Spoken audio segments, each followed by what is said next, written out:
Hey folks, welcome back to Skyward Sword. We are here at the Knight Academy. Last time we were instructed to find the Triforce so that we could defeat Levias, which is the big bad. And the Triforce is somewhere on Skyloft, but we don't know where. Best person to ask, of course, is Headmaster Gaepora, because he's old.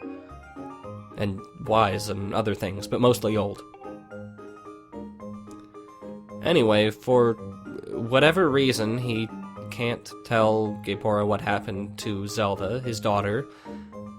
I honestly cannot think of a justifiable reason for that other than he's not ready to admit to himself what happened. But, whatever. Anyway, Gaepora will say as much as he can, but he's honestly not as wise as you might think. He's based after an owl, which is supposed to be like a wise bird, but he's actually not very helpful. For those of you kind of new for the Zelda series, the Triforce is basically what the three goddesses left behind when they created the world. They created the world and they left to their, like, frat house or whatever to chill out, and they left the Triforce where they left, and it's basically a little portion remnants of their power. And generally, men try to get it, and they do bad things with it. Anyway, Gaepora doesn't really know where to find the Triforce, but the Sky Spirit Levias, who hangs out somewhere in the sky here, may have a better idea.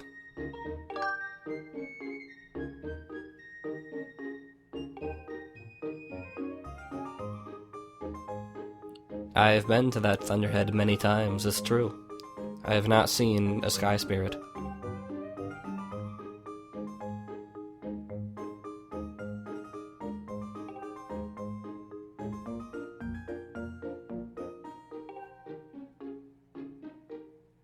So yeah, we'll need to do a little bit of running around and talking to people, unfortunately, before we get to Levias. Which is unfortunate because the whole Levias thing is really cool, but the whole running around and talking to people really is not.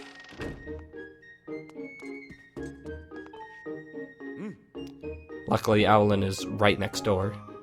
If you don't know he's right next door, you could, like, spend several minutes running around the academy trying to figure out where he is, but he is right next door.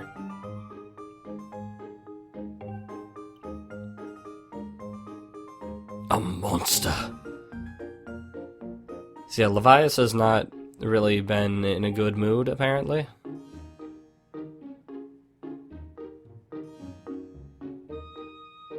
That's certainly a possibility.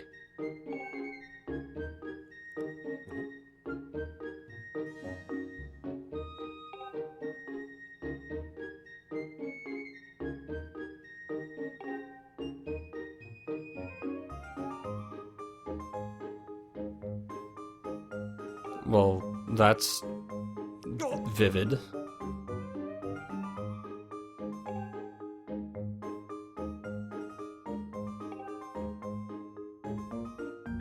I can't help but be annoyed by Link's hat kind of phasing through his shield. I should be used to it by now.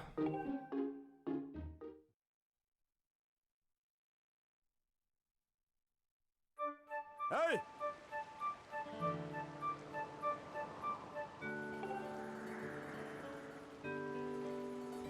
Anyway, we have to find a way to free Levias from his PMSing. And in order to do that, we will attempt to use the ancient art of the spiral charge. It's less a new technique and more an upgrade. Because you remember before when we flew, we could press the A button to do a dash. Now it's both a dash and an attack, except we could already use it as an attack, so it's not really that great. But you'll dash further, and you can actually steer yourself a little bit while you're dashing, which is nice. But of course, to prove our worth, we must go through a trial.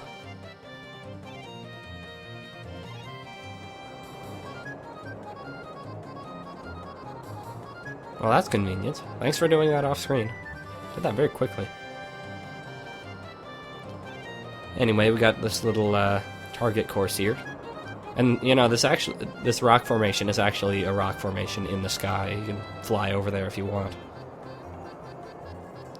But anyway, this is teaching you to use your spiral charge properly. And the thing about it is that you don't burst forward quite as much as you might think.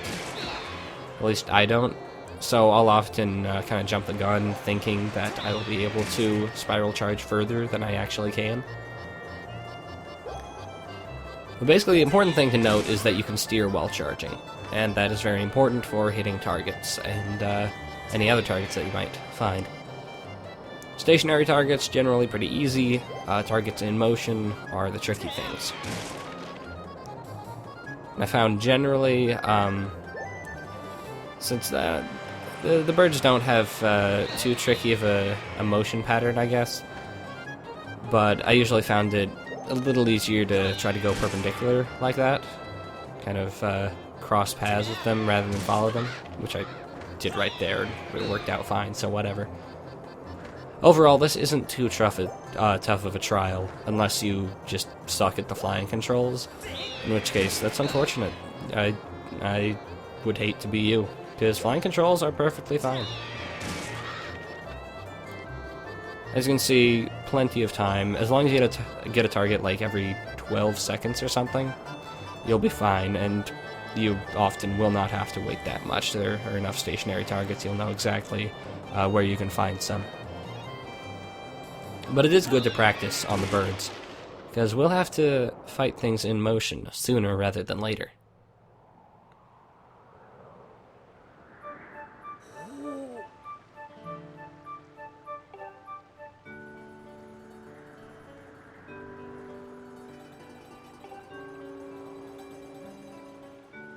Sweet.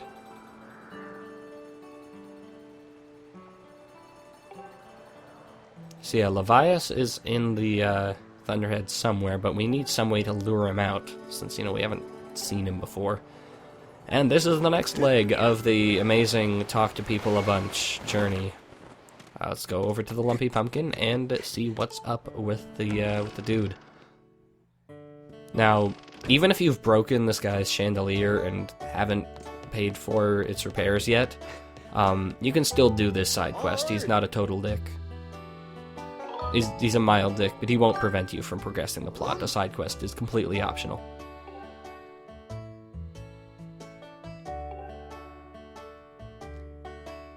Anyway, we're gonna bribe him with some soup. No.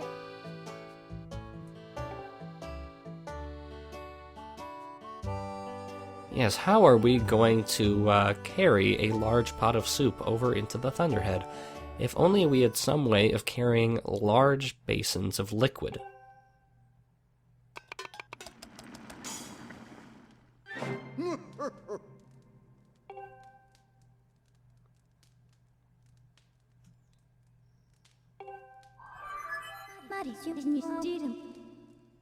Yay. I'm over it now. I'm okay with Scrapper. I have nothing against him now. Because really that escort section is the only reason I ever harbor any ill will towards the little guy. Because here he just flies around and he's nice and he doesn't get in your way or yell at you at all. I am totally cool with him.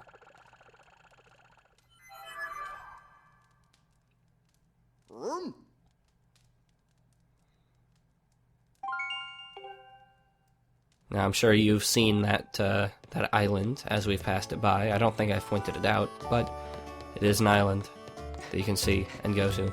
And now it's finally relevant.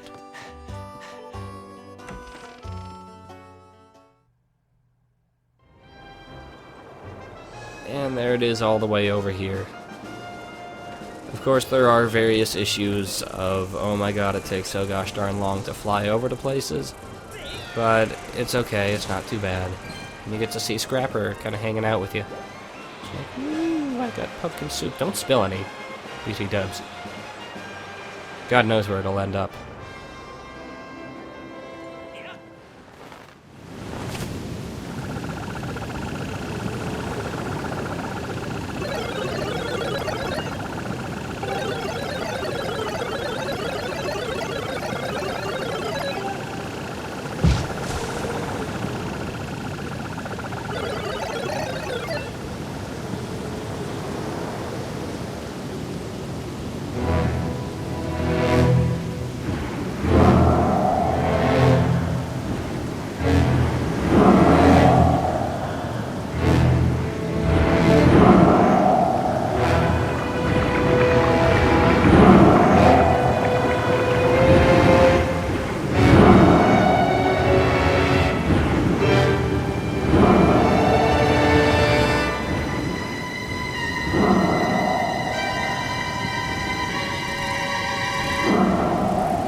Alrighty, it's time for a boss fight, and the only boss fight that takes place in the air on the bird. I'm honestly really glad that they have at least one in the game, since otherwise it would be an opportunity of missed potential. Anyway, the thing about him is that, as you can see, you have these tentacles with eyes on them, and if you see an eye in a Zelda game, you can bet that you gotta shove something into it. So that's where the spiral charge comes in. You have to catch up to him and spiral charge into the eyeballs in order to break them. That is easier said than done, because one, it's very, very hard to judge the distance between the eyeball and yourself. You remember that I had trouble judging with the stationary targets, and now the eyeballs are moving. So I'll often spin the wrong way, or spin in not close enough, and stop spinning, and he'll get away. And plus, as you can see, the eyeballs move a little bit more sporadically than the birds, moving small increments up and down, side to side, so sometimes he'll just move the wrong way, or narrowly miss, and sometimes Levias himself will turn in the opposite direction, and that'll screw up your charge as well. Plus, good lord, that tail gets in the way a lot. But I can't bring myself to hate it too much. I mean, I still do enjoy the fight, and I find it a lot more fun and challenging than I do frustrating. I mean, honestly, the controls are not the issue here. It's more that we have no sense of depth perception. If only we had a console in 3D. Anyway, Levias is basically a flying fish, a wind fish, if you must. There was a wind fish in Link's Awakening. He was named the Wind Fish, and he had a rainbow. He wasn't Levias, unless Levias took some very good anti-aging medication. But this is not the first windfish we've ever met. Anyway, once you take care of all the eyeballs, one more eyeball will pop out, right up top. And that takes care of the flying section of the boss fight, and now we have to take care of the parasite itself, while riding on top of a whale.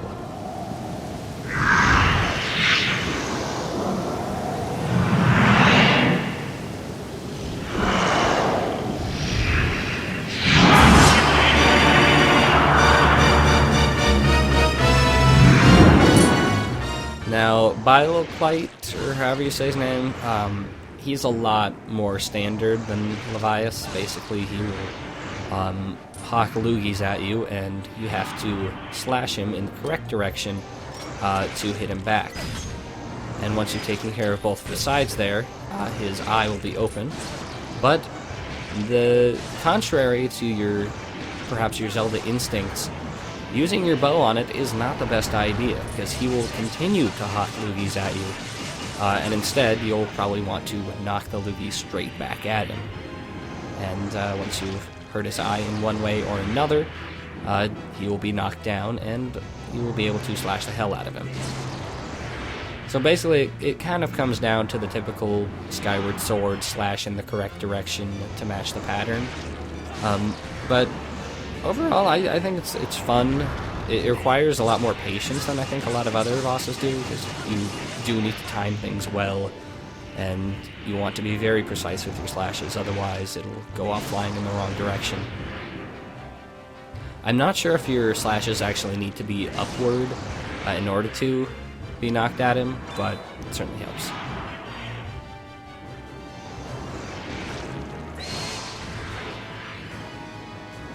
Anyway, as you can see, he's getting a little tougher, a little more desperate, and he'll actually start to move out of the way of the rebounded loogies.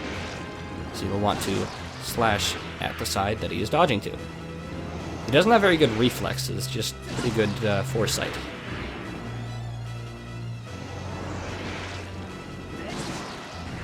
It's a good idea to give yourself a little bit of distance between Biloclite and yourself, that way you have time to react. Not too far, so you can actually run up and hit him in the eye.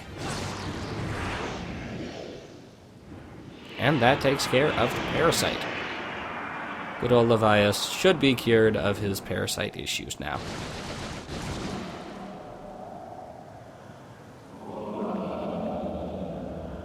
Oh, this isn't good. This isn't good at all. Oh, dear. Levias, get up. Get back up, Levias. I'm still on you. Birdie, save me.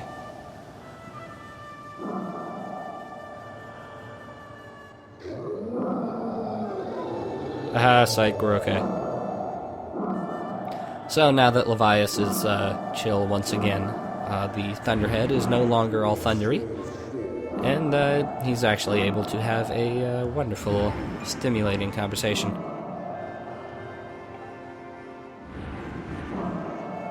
Zelda games have a thing with parasites. Now that I think about it, especially the 3D ones, Ocarina of Time had, I think, at least 2 instances. Definitely a continuing theme.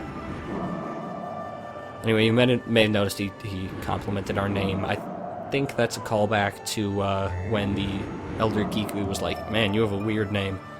But this guy's like, "Man, you have a pretty cool name."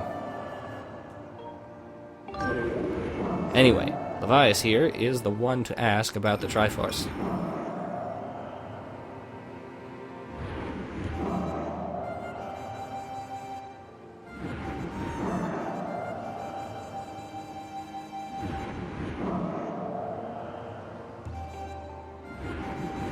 Oh, what? Come on now. You were supposed to be the... That's right, we have one more song to learn, but there's a twist. The twist is that the song is a quartet. Never mind that we only have one instrument, but it's a quartet, and we have to get all of the parts. Once we get those, we will have a hint to where the goddamn thing is on the Skyloft. And guess what that means? We get to revisit each section of the overworld one more time. This is kind of what people are complaining about when they say they keep reusing sections. Because they keep reusing sections. This is the 3rd time we've revisited these areas, and honestly, we're not going to find much new in each area this time around. There'll be like one smaller little side area for most of them. But there will be a twist on each section, which I can forgive, so it'll be alright. Anyway, we are heading out of the Thunderhead, and I will see you guys next time for item collection. See ya!